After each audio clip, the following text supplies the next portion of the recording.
सारम सारम समद्वितम। और भागवत की कथा सुनने का विषय नहीं है। पिबत भागवतम रसमालयम, कथा पीने का है। आप कहोगे महाराज जी कानों से कथा कैसे पिए? और कानों से जिस वस्तु का श्रवण किया जाता उसके प्रति पिबत शब्द क्यों लिखा है? यही तो बात है। संसारी बातें सुनी जाती हैं, संसार के भाव सुने जाते हैं, संसारी चर्चाएं सुनी जाती हैं, पर सत्संग सुना नहीं जाता, पिया जाता है। अब आप कहोगे पीने सुनने में ये अंतर बताइए। अंतर केवल इतना है, आप केवल बात सुनते हैं तो श्रवण माना जाएगा, पर सुनकर के उस बात को तुरंत जीवन में लागू करते हैं तो वो पिया माना जाएगा। आपने उस बात को पिया, उस भाव को पिया। हमने आपसे कहा कि आप प्याज खाना बंद कर दीजिए, और उसी समय आपने उस बात को लागू मान करके अपनी जीव का विचार नहीं किया कि टेस्ट नहीं आएगा आदि आदि, आपने तुरंत बंद कर दिया। तो आपने हमारी बात सुनी नहीं है, हमारी बात को पिया है। इसीलिए यहां कहा गया संपूर्ण भागवत की कथा को पिबत भागवतम, भागवत को सुनो नहीं, पियो। एवं वैष्णवों की वाणी, कथाकारों की वाणी, संत जनों की वाणी, उसको सुनो मत, पियो। अच्छा एक और बात देखो, एक चीज में हम सावधान कर दें, आजकल कथाओं में भी सावधानी की आवश्यकता है। पंडाल लगते हैं, कथाकार कथा भी करते हैं, सब चीज, पर कथाकार परोस क्या रहे हैं यह विवेक श्रोताओं को होना चाहिए। वो किस भाव का उद्दीपन कर रहे हैं, कम से कम अगर विद्वान नहीं है तो भावयुक्त कथा तो उनकी होनी चाहिए। उनकी कथा से देखो, कथा वो श्रेष्ठ मानो, हम बहुत खंडन नहीं करेंगे, ना करना है, करना भी नहीं चाहिए, सबका सम्मान करो। आपके सागर में जो भी कथाकार हैं सबकी कथा में जाओ, पर हमारी एक बात मानो, नियमित रूप से कथा उसी की श्रवण कीजिए, प्रवचन उसी का श्रवण कीजिए जिसके प्रवचन से, जिसके शब्दों से, जिसकी कथा से हरि प्रिय लगते हैं, हरि और समीप लगते हैं। कई बार हरि तो दूर दूर तक नहीं है, राम जी तो दूर दूर तक नहीं है, ठाकुर जी तो वो कथा वक्ता ही प्रिय लगने लग जाते हैं। जय बढ़िया है, यही ओ बा महाराज नहीं, ऐसा नहीं करना है। कथाकारों को बहुत बड़ी जिम्मेवारी दी है ठाकुर जी ने, वो कथाकार संभालेंगे अपने आप। आप लोगों को क्या संभालना है? आपके नगर में कोई भी कथाकार है, आप सबकी कथा में जाओ, सबको प्रणाम करो, पर नियमित रूप से सुनने का यदि आपका नियम बने तो सबको सुनकर के चिंतन करो किसकी वाणी में आपको अधिक ठाकुर जी के प्रति समीपता का अनुभव हुआ, किसकी वाणी से आपको धाम के प्रति समीपता का अनुभव हुआ, किसकी वाणी से आपको ठाकुर जी की लीला और ठाकुर जी के सुंदर भावों का दृश्य दिखने लग गया। उस लीला को, उसी वक्ता के चरण पकड़ लो। वो वक्ता आपके लिए ही भेजे हैं ठाकुर जी ने, हजारों वक्ता। और जिनको ठाकुर जी से कोई मतलब नहीं है, भगवान से मिलने की कोई इच्छा ही नहीं है, तो फिर उनके लिए भी उनके जैसे कथाकार हैं। तो उसमें भी सावधानी रखनी। हमारा तो यही मत है कि कथा से हरि प्रिय लगने चाहिए, हरि के जन प्रिय लगने चाहिए, हरि का धाम प्रिय लगना चाहिए। ऐसे कथाकारों के भाव सुनो, ऐसे महात्माओं के प्रवचन सुनो।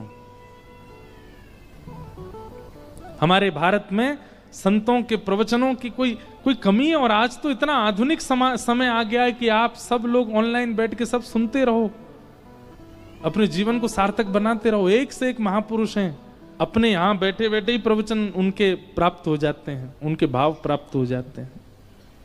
और एक बात और बताएं आपको, एक ये जादू नहीं है, कोई चमत्कार नहीं है, वास्तविकता है। आप कभी भी किसी कथा को सुनते हैं, चाहे यूट्यूब पे क्यों नहीं सुनते हो, चाहे सन्मुख बैठ के क्यों नहीं सुनते हो, आप प्रश्न सोच के सुना कीजिए कथा। कोई भी एक प्रश्न मन में सोच लीजिए।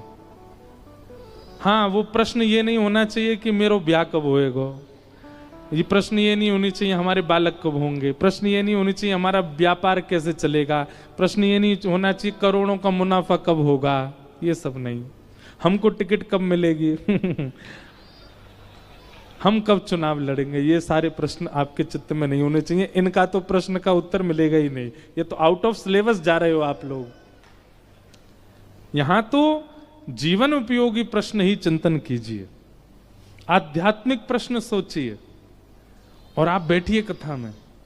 आप आश्चर्य करेंगे, आपके प्रश्न का उत्तर बिना पूछे आपको प्राप्त होगा। कथा के प्रवाह में बोलते बोलते वक्ता आपके प्रश्न का उत्तर दे देगा, क्योंकि यहां वक्ता तो आपको दिख रहा है कि कोई व्यक्ति बैठ करके बोल रहा है, पर नहीं, स्वयं श्री ठाकुर जी उसके मुख से बुलवाते हैं और सामने वाले श्रोताओं के मनस्थ भाव ही प्रकट करवाते हैं वक्ता के मुख से।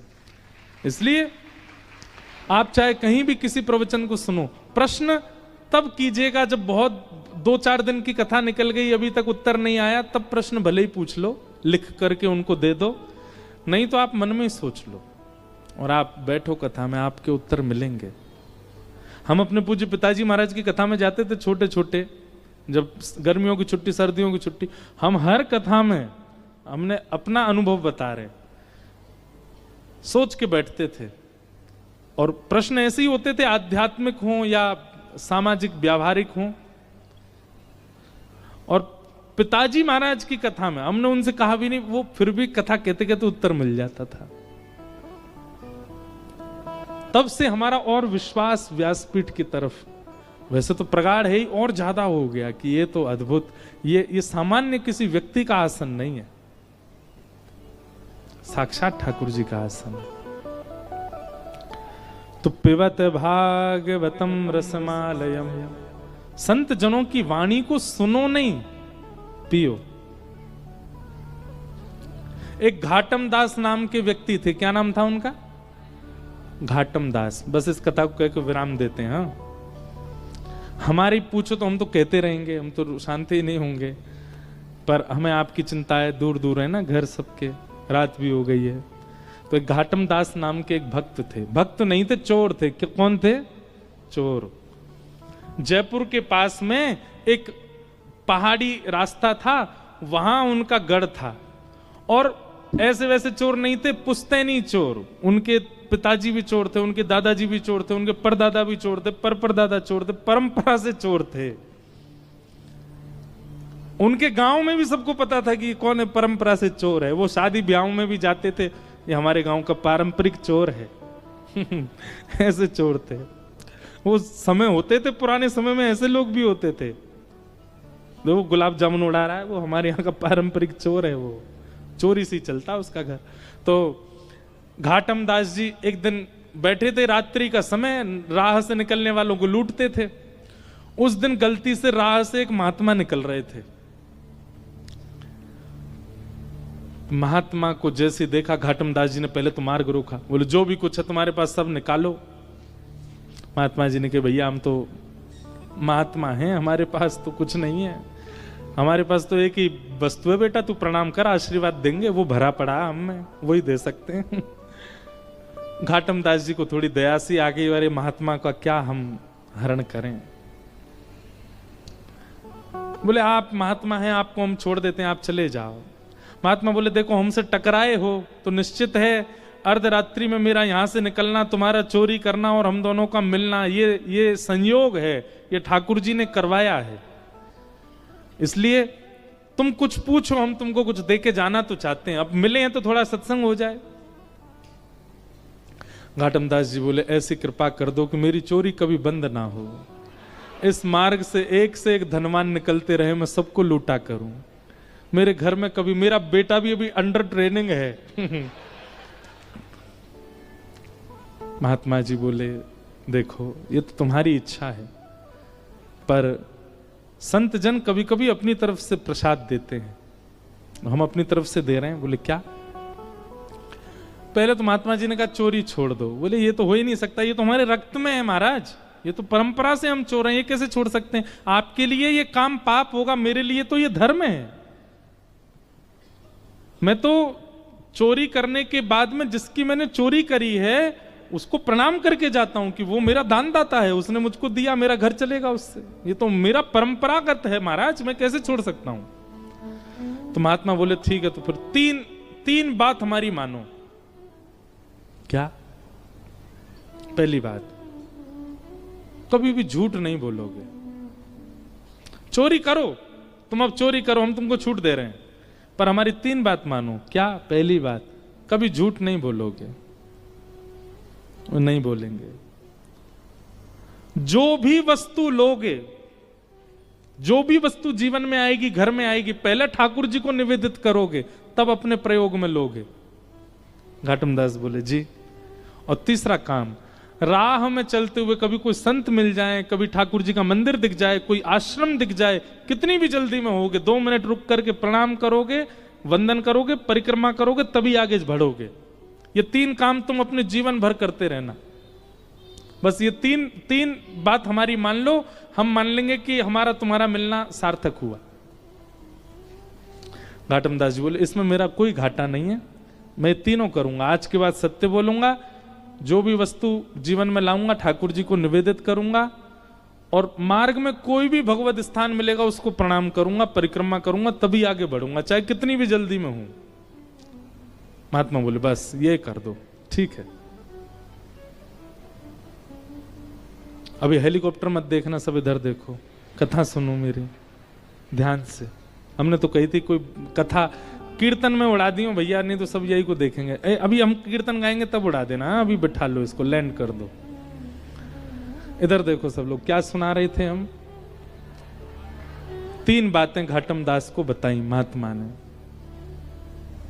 देखो, महात्मा की बात को, किसी महत् पुरुष की बात को, किसी सज्जन की बात को बस मान लो, उसी से कल्याण हो जाता है।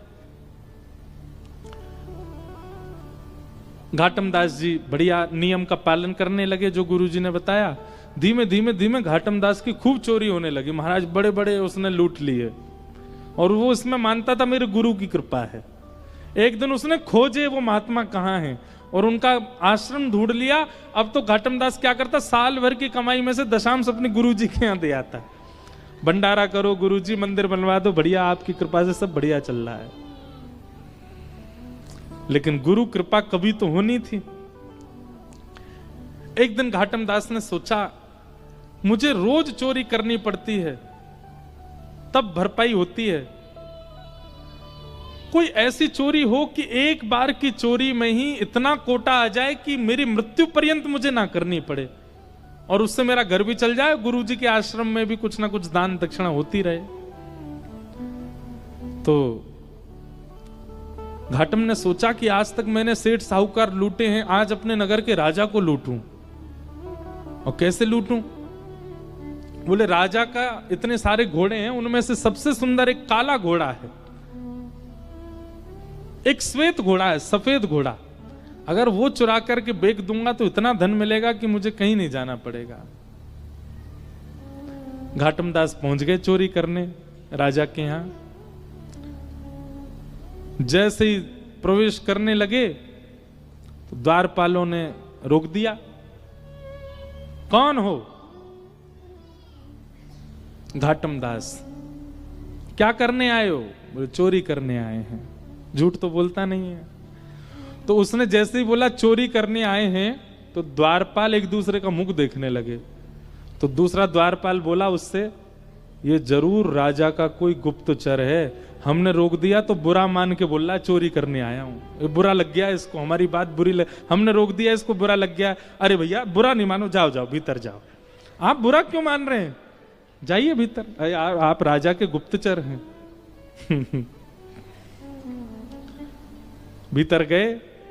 भीतर जाकर के अश्वालय जहां पे सब घोड़े बंधे थे, वहां से सफेद घोड़ा निकाला, उस पर बैठ के, घोड़े पे बैठ के बाहर आए तो द्वारपालों ने फिर देखा, और देख करके बोले भैया